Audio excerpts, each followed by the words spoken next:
पाहणार आहोत. इथे नेहमीप्रमाणे सगळेजण नाश्ता करण्यासाठी सकाळी सकाळी आलेले असतात. आजी ईश्वरीला म्हणत असते की तूही नाश्ता करण्यासाठी बस. तर त्यावरती बोलते, आत्ता मला भूक नाही आहे, तर तुम्ही सगळेजण जेवण करून घ्या, मी नंतर जेवेल. असं म्हटल्यानंतर इथे अंजली हसू लागते आणि म्हणू लागते, किती ती नवऱ्याची काळजी, जोपर्यंत नवरा खाणार नाही जेवणार नाही तोपर्यंत ह्या मॅडम पण जेवणार नाही. असं काही आहे का? किती प्रेम करतेस ग तू. आणि त्यातच आजी म्हणत असते की ह्या घराला तू नेहमी असं सावरून ठेव, सांभाळून ठेव. ह्या वाक्यानंतर इथे आजी बोलते तर लगेचच अर्णव म्हणतो, काही काही लोक फारच खोटे मुखवटे घेऊन फिरत असतात, खोटं वागतात. सगळेजण त्याच्याकडे पाहू लागतात. असं का बोलला म्हणून विचारू लागतात. तर त्यावर तो सांगू लागतो की माझा एक क्लायंट आहे, त्यांनी ना खूप मोठं फ्रॉड केला आहे, त्याच्यामुळे आज माझ्या डोक्यात तीच गोष्ट होती म्हणून माझ्याकडनं ती गोष्ट बोलल्या गेली. अच्छा, तर ठीक आहे. तर सगळेजण जेवायला बसलेले असतात आणि आपल्या घरात एक सेबडकर एक ईश्वरी आल्यापासून पदार्थ तयार होत आहे आणि त्या सगळ्यांचा आस्वाद आपल्याला घ्यायला मिळतो आहे. किती आनंदाची गोष्ट आहे असं मामा बोलू लागतात. आणि इथे ईश्वरी लगेचच अर्णवला खीर बनवली आहे म्हणून वाढू का असं विचारते. तर तो, मला एक क्लायंटचा फोन आला आहे, महत्त्वाचं आहे, मी आलोच असं म्हणत जेवणाच्या टेबलवरनं उठून गेलेला असतो. सगळेजण जेवण करत असतात. ईश्वरीला जोपर्यंत अर्णव जेवत नाही तोपर्यंत जेवायचंच नाही आहे, त्याच्यामुळे तिने पण घेतल्यामुळे तिलाही जेवता आलेलं नसतं. इकडे क्लाउड किचनमध्ये आकाश मदत करायला गेलेला असतो आपल्या नम्रताला. नम्रता त्याच्यासाठी चहा आणते आणि त्यांना सांगते चहा घ्या, पण सावकाश चहा गरम असेल. तर इथे नम्रता एक प्रश्न विचारते, तुम्ही हे सगळी एवढी मदत वगैरे का करताय? तर तो म्हणतो, फ्रेंडशिप म्हणून तुम्हाला सगळ्यांना मी मदत करतो आहे, विशेष असं काही नाही. तर तो म्हणतो, असं का विचारलं? तर ती म्हणते, नाही सहजच विचारलं. त्यात तो पुन्हा तिला विचारतो, तू मला चहा दिलास, पण सावकाश प्या, तोंडाला भाजेल एवढं का सांगितलं? तर ती म्हणते, तुमच्या काळजीपोटी. मग दोघंही एकमेकाकडे पाहतात. खरं तर दोघांनाही मनातली गोष्ट सांगता येत नाही, दोघंही आडेवेडे घेत असतात. दोघंही लैला मजनू झाले एकमेकांच्या प्रेमामध्ये, पण ती कबुली द्यावी तर द्यावी कोणी पहिले. अशाच इकडच्या तिकडच्या गप्पा मारत एकमेकांकडनं तू पहिले कबूल कर, तू पहिले कबूल कर, अशा अवस्थेत दोघंजणं अडकलेले आहेत. त्यांना दुनियात काय चाललं आहे ह्या गोष्टीचे काही घेणं देणं नाही. पुढे आपल्याला असं पाहायला मिळेल, ईश्वरी सगळे आवराआवर करत असते. त्यातच तिथे राकेश येतो आणि चुकचुक करत ते तिच्यासमोर जातो. बिच्चारी ग, कशी आहे ना, नवऱ्यासाठी उपाशी राहिली, नवऱ्यासाठी एवढं छान स्वयंपाक बनवला, पण नवरा बिचारा त्याची कदरच करत नाही. तुझ्यासारख्या कलाकार आणि चविष्ट जेवण बनवणाऱ्या आणि सुंदर दिसणाऱ्या सौंदर्याचा जो कोणी दिवाना माणूस आहे त्याची तर तू कदर करायला हवी. बघ, मला तुझ्या सगळ्या गोष्टींचं किती कौतुक आहे, तुझ्यासाठी मी कायम हजर असणार. बघू कशी खीर बनवली. असं म्हणत तो खिरीच्या वाटीतनं एक चमचा खीर उचलतो, खातो. अगदी छान आहे हं, असं म्हणून तिचं कौतुक करू लागतो. आणि मग ती म्हणते, तुला एवढं सगळं सांगितलं कोणी? तर तो म्हणतो, माझी बावळट बायको आहे ना, मी घरी नसतानाही मला सगळे अपडेट देत असते. त्या नवऱ्याला तुझी कदर नाही आहे, पण मला तुझी खूप कदर आहे आणि मला तुझी गरज पण खूप आहे हां. असं म्हणत तो तिच्याशी बोलण्याचा प्रयत्न करू लागतो आणि तिला म्हणतो, ही घे माझी उष्टी खीर खा, म्हणजे आपल्यात प्रेम वाढेल. इथे ईश्वरी त्याला म्हणते, तुझ्या कानाखाली अशी एक सटकन वाजवल ना, तेव्हाच तू ध्यानावर येशील, तुझं लक्ष अगदी केंद्रित होईल. तर तो म्हणू लागतो, ही कुठली भाषा? इतका प्रेमाने मी तुझ्याशी बोलतोय आणि तू माझ्यापासून पळ काढतेस. अगं, मी तुझी कदर करतो, मी तुझ्या किती जीव ओवाळून टाकतो, दिसत नाही का तुला? त्या बिंडोक आणि बधीर माणसासोबत काय करणार आहेस तू? मी आहे ना तुझ्यावर प्रेम करणारा, कुणाला काही कळणार नाही, ये माझ्या मिठीमध्ये. असं म्हणत तो तिला मिठीत घ्यायला हात पसरवतो.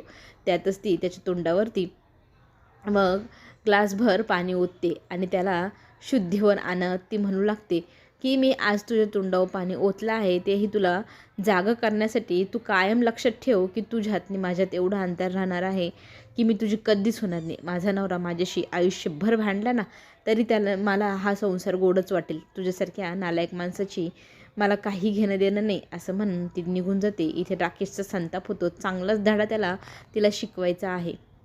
इकडे मात्र ईश्वरीच्या आईची धडपड चालू आहे. तिला ना त्या बातमीबद्दल सगळी सखोल माहिती मिळवायची. त्याच्यासाठी ती ते सातभाई आहे त्यांच्या बायकोला फोन करते. ते तर नाही ह्या जगात, पण त्या बातमीबद्दल काही माहिती मिळते का विचारू लागते. तर ती बाई म्हणते, इतक्या वर्षापूर्वीची माहिती तुम्हाला का काढायची. तर ती म्हणते, तुमच्या मुलीला संसार तुमच्यामुळे जर मोडला असता तुमच्या मुलीचा, तर तुम्ही काय केलं असतं.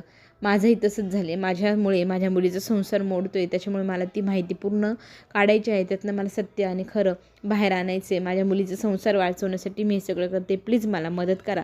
तर ती व्यक्ती म्हणते की मी लवकरच ह्या सगळ्या गोष्टींची माहिती मिळवण्याचा प्रयत्न करते, मिळाले की मी स्वतः तुम्हाला फोन करेल. इथे ईश्वरीच्या आईला काय करू अशी माहिती मिळवण्यासाठी असं झालेलं आहे. अर्णव रात्रीही जेवायला आलेला नसतो आणि तो कॉफी पीत त्याचं काम करत बसलेला असतो. त्याला आठवतं की ईश्वरीने मोठ्या दिमाखात सांगितलं होतं, मी तुमची बायको आहे, तुम्ही जेवल्याशिवाय मी जेवणार नाही. मग तिने काही खाल्लं असेल की नाही म्हणून काळजी तर वाटते, पण दाखवायची कशी, त्यालाही तिची काळजी आहे. त्याला ते क्षण आठवू लागतात जेव्हा जेव्हा ईश्वरीने त्याला घास भरवलेला, आणि ते आठवून तो इमोशनल होत असतो. त्यातच तितक्यात तिथे ईश्वरी आहे, त्याने बडबड तिची नेहमीप्रमाणे सुरू करते की तुम्ही आज दिवसभर जेवलेले नाही, तुमच्या पोटातले कावळे ओरडून ओरडून बेहोश होऊन जातील, ते बेहोश होतील, मग तुम्हाला चक्कर येईल, तुमच्या पुढे अंधार अंधार दाटेल. अशा सगळ्या गोष्टी इकडची तिकडची ती बडबड तिची इंदोरी स्टाईलमध्ये सुरू करते. आणि मग तुम्हाला काहीच दिसणार नाही, तुम्हाला गरगरल्यासारखं होऊ लागेल, गोल गोल गोल गोल सगळं जग तुमच्या पुढे फिरू लागेल. हे बघा, असं स्वतःच्या भोवती ती गिरक्या घेऊ लागते. गिरक्या घेता घेता बडबड करता करता तिला नकळतपणे ग्लानी आल्यासारखं होऊ लागतं. हे अर्णवच्या लक्षात येतं. अर्णव पटकन येतो, तिला सावरतो, पडण्यापासून वाचवतो.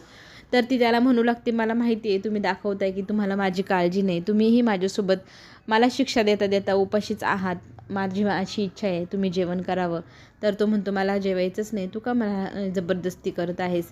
तर ती म्हणते, मला माहिती आहे तुमचा राग माझ्यावरती एवढा दिवस टिकूच शकत नाही, तुम्ही हा जो रागाचा मुखवटा घेऊन फिरताय ना, हा जास्त काळ राहणार नाही.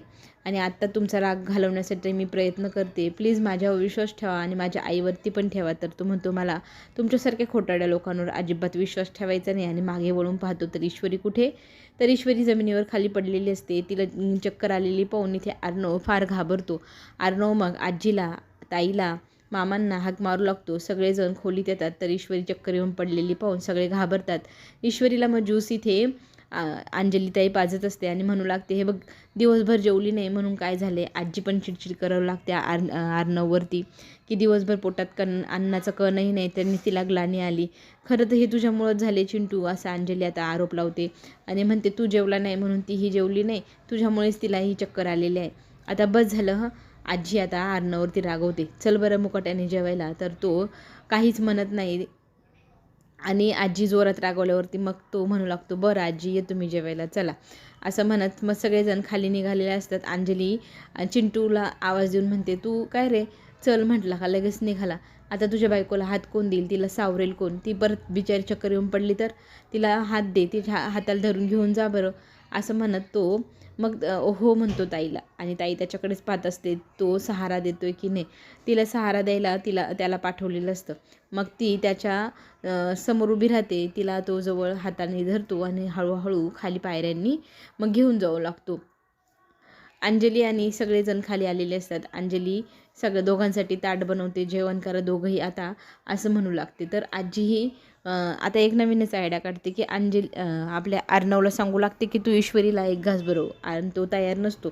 आजी जोरात चिडून सांगते, तुला सांगितलेलं ऐकायला येत नाही, भरव घास. आई मामा म्हणू लागतात, कितीतरी वर्षांनी आईचा असा स्वर लागला आहे, कितीतरी वर्षांनी अर्णवला आजीने असं रागवलं, हो की नाही. मग अंजली ही म्हणते हो. मग अंजली म्हणते, आता तूही ना अर्णवला एक घास भरव बरं. मग अर्णवला ईश्वरी विचारू लागते, तुम्हाला मी खिरीचा गोडाचा घास भरू की तिखटाचा भरू. तर तो तिला म्हणतो, घास भरवायचं काम कर फक्त. मग ती त्याला तिखटाचा घास भरवते. मनातली मनात म्हणू लागते, आत्ता जरी ह्या क्षणाला तुम्ही माझ्यावर रागवलेले असेल तर मी तुमचा राग जास्त दिवस राहूच देणार नाही, तो राग मी प्रेमाने विरघळून टाकेल. दुसऱ्या दिवशी नेहमीप्रमाणे ते रूममध्ये बोलत असतात. इथे बायकोगिरी आहे, इथे ईश्वरी करू लागते. तर अर्णव तिला सांगू लागतो की भानावर आहे, बायकोगिरी माझ्यावर चालवू नको, तुला मी एवढ्या सहजासहजी माफ करणार नाही, तुला आणि तुझ्या आईला ह्या गोष्टीची सजा मी आयुष्यभर देणार. तिला ढकलतो तर ती म्हणते मला अशी सजा जर आयुष्यभर मिळणार असेल तरी चालेल, फक्त तुमच्या सोबत मी राहिली पाहिजे, तुम्हाला सोडून मी कुठेही जाणार नाही, तुमच्या सोबत मला अशी सजा आयुष्यभर घालवायला आवडेल. चला तर मग